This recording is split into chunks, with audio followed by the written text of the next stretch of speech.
Hello, I'm John Garvin, the writer and director, and I'm here with... Sam Witwer. I play Deacon St. John in Days Gone.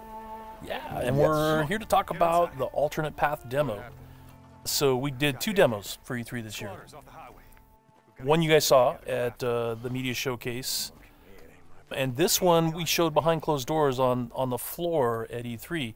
And so for the first time, we're releasing it online so that everybody can kind of take a look at it. And I thought I'd just talk a little bit about, what the differences are, and just kind of like just show you what we were trying to accomplish this year.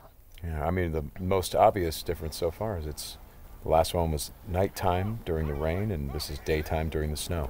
Yeah, and it's not just cosmetic, and I think that's one of the things we really wanted to emphasize, because this time we're showing sort of a day in the life of Deacon. You see he's on the drifter bike here. We wanted to show a little more of the bike riding and how the weather can kind of impact that. So we have this drifting mechanic, right? You see him kind of slipping and sliding around a little bit. Changes the handling of the bike. That's really interesting. Now, there were wolves there last time, John, and these wolves would pursue you down this road, and then Deacon had to turn his back, shoot a wolf, and he got clotheslined right up there, didn't he? Yeah, exactly. So this time you see that he wasn't being chased by the wolves. That's a dynamic event that can that can happen or not. It just depends on when you're playing the game. Interesting. And this time Deacon saw the ambush and he was able to avoid it. So he kind of comes up and around and behind them. So does weather impacts whether these creatures show up or not in daytime, nighttime, all that stuff? Yeah, absolutely. So especially the freakers, they come out, they're mostly nocturnal, but they will come out as the weather gets colder. They become stronger in the cold. Right. And so that will, again, kind of change up the way the game plays. That's very, very, I kind of love that you decided to do this as a demo to show 2 completely different iterations on the same exact mission in the game. Yes, exactly. So we wanted to have, the job is basically the same. Deacon hears that his buddy's in trouble, rides out to save his life. And, as you can see here, this is a completely different experience from what we showed in the first demo. In the first one, Deacon gets clotheslined, and it sounded very painful, by the way. Oh, speaking of painful, okay, so the combat in this game is fairly brutal. John, you want to talk about that a little bit? Well, we just wanted to make it as, as realistic as possible. So, yeah, we're not holding back on that at all. And Sam's done most of his own stunt work for this. And I can tell you that when we're on the performance stage and we're capturing that stuff, we just try to keep it real, right? Right.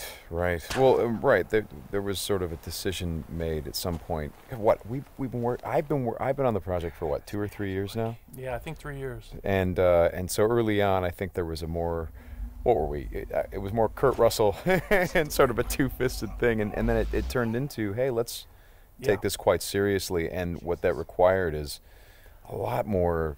Taking this combat stuff and showing the horror of the violence that happens and it were this type of circumstance to take place. I mean, realism, weirdly enough, is the thing we keep going back to when it comes to not just the stunts, but also the performance style. I think, it was very important that it doesn't seem like a bunch of actors, saying lines. It was all very incidental.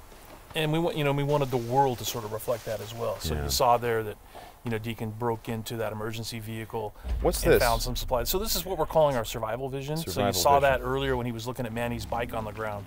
And it's just kind of a way of seeing tracks in the world and sort of imagining what might have happened. And here I just wanted to point out that you're seeing in this part of the demo that there are freakers there. There weren't there before because it wasn't snowing. It was, and it was getting lighter out. It wasn't getting darker like it is. And so, it changes up the way you can play through the level. And what is this? We call this the meat wall. The meat wall. Yeah, and it's not just there, to make the guys who put them up to seem evil. They're there for a purpose because, again, freakers are living creatures. They eat. That's their primary thing. They want to eat. And so you hang these dead freakers up, and any freaker, rather than coming into their camp like you see here, they would actually stop and snack. Yeah, exactly. Yeah. And then the same thing with this freaker that they've hung upside down. There's a bear trap underneath it, and they use that because a freaker will come, be attracted to the meat, and then hit that trap. Interesting. Another thing you just saw, by the way, is that tin can. The tin can trap that you that's an alarm that the marauders will put up, and this is again some of the things that marauder camps just do. And you find these marauder camps throughout the world. You'll find traps like that, and then if you're careful and you're paying attention, you can avoid them. Because in the first demo, Deacon didn't avoid it, and he set off that alarm. Right. Now this is the same tactic that he used last time. Throws the rock to get someone to to lure him over and have him step in the bear trap. But this one plays out a little bit differently than last time. One of the things that struck me, and we've talked about this obviously as we've shot, but there's an effort of the other marauders to get this guy to shut up, and he won't. Yeah, and so in the first demo, Deacon's heading on down the trail, and you can hear that happening behind him. Right. And this time we're showing what happens. So, he's watching everybody react to this poor guy trapped in the in that bear trap, and she just is like, shut up, shut up, shut up, and then just loses it and shoots the guy. Right. Right. And of course, in the meantime, Deacon is crafting a Molotov and just takes them all out. Right. Oh boy, that's good. Ow. Ow.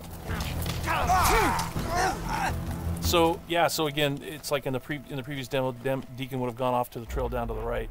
This time he's going to head this way. He follows the tracks, and comes under a sniper attack. Now let me ask you something about the survival. Okay, there's a sniper attack coming, but the survival vision is, if you don't say upgrade your survival vision, can you miss clues? I mean, are there things that you would get if you upgraded your survival vision that would help you complete the mission better? Exactly, and you have to, we have a whole skill tree, and it's all tied to the experience that you can earn as you're just playing through the game, and then you can upgrade those things. What's happening here? We got a freaker tied to a tree. Yeah, so this is another type of trap that marauders will set. They will set, they will basically chain freakers to the perimeter of their camps, and they use them as kind of an alarm system. And then that, you saw that marauder there. He was just tormenting the poor freaker, and then so Deacon kind of takes advantage of that. Well, and you think for a moment that Deacon is the guy, he's sort of helping the freaker by, getting the guy that taunted him. Is like, no, and then he's going to take the freaker out right afterward. Exactly. And this is a bit of silent sniping using the crossbow. Yeah, so this whole sequence at the end plays out very differently. In the first demo, you saw Deacon use a swarm. He weaponized a swarm, lured them into the camp, and then they kind of did the work for him. There's no swarm in this run-through. Right. So the player really has to go in and use what we're calling our strategic sandbox combat, and that's just, stealth mechanics and setting and using traps, whole arsenal of weapons. You see there's a variety of weapons that Deacon's going to use through this, including the crossbow. He crafts his own bolts.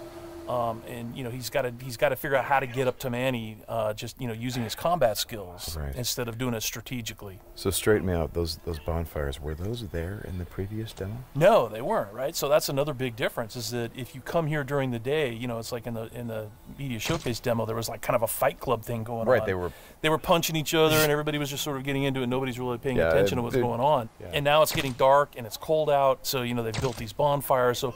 And again, it's not just a cosmetic change in the way the... Well, it's cold, right? Yeah, it's because it's cold. They have to build some... So it changes the way the marauders behave in the level.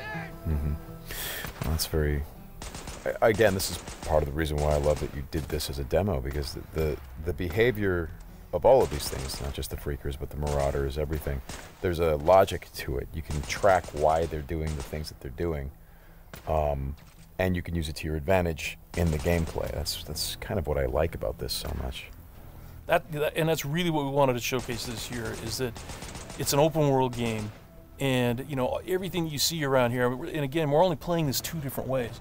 You saw that waterfall way up there off in the distance. There's a bridge that goes in front of that. If you had a sniper rifle and enough ammunition, you could have driven your bike all the way up there. There's trails that go all the way up there, and you could have used your sniper rifle to take out this entire camp, because it would have taken them a while to figure out where the shots were coming from and to get to you. So, that's a different way to play it. There's another way to play it, by the way, where you could have just stealthed in through the entire camp if you had the skills to do it. And you could have just taken everybody out silently, or almost everybody. And then you could have gotten up to where Manny's being held using a different route, and just stealth killed that guy. There's no reason that you have to come in and run and gun it like Deacon is doing here. Hey, how scarce is ammunition? Because I see him switching from a bunch of weapons, and when we saw this demo, when I came in and saw it at E3, one of the things that I really enjoyed was I was sitting next to you, and the driver was playing the game, and at some point I saw you shift in your chair and you leaned forward, and I heard you say, "Oh man, uh-oh." And I'm like, whoa, what's going on? He's like, he's going to get killed. I'm like, whoa, oh. And I leaned forward. I was like, oh, I guess there's some real danger. And one of the things was that he was running out of ammunition. And he was trying to go pick up ammo from the dead he was looking for marauders. Ammo, But he was under fire. So when we were at E3, we had a whole team with us, and everybody played it slightly differently. So it just shows you that it's not scripted at all. Yeah. And then this Rager bear. Oh yeah, boy. the infected bear. The infected bear. That's, yeah, that's not what you want to see. Well, we thought that would be a good way to end the demo, is to show that it's just one, for Deacon's life. It's just one darn thing after another. Yeah. Right? You're going to save your buddy. You get clotheslined. You get attacked by wolves, or you think you're finally done. You rescued you've gone through all this stuff, and then suddenly, Rager Bear. Right. Well, as you've said to me, it's not just about exploring an open world, as it is the open world coming after you, the open world seeking you out, trying to... Yeah, exactly. That's our tagline. In Days Gone, you don't have to go seeking out trouble. The world comes for you. Trouble's looking for you. All right, Sam, thanks a lot. Thanks, John. It's been fun. And I hope you guys enjoy the demo, and we'll talk more about it soon.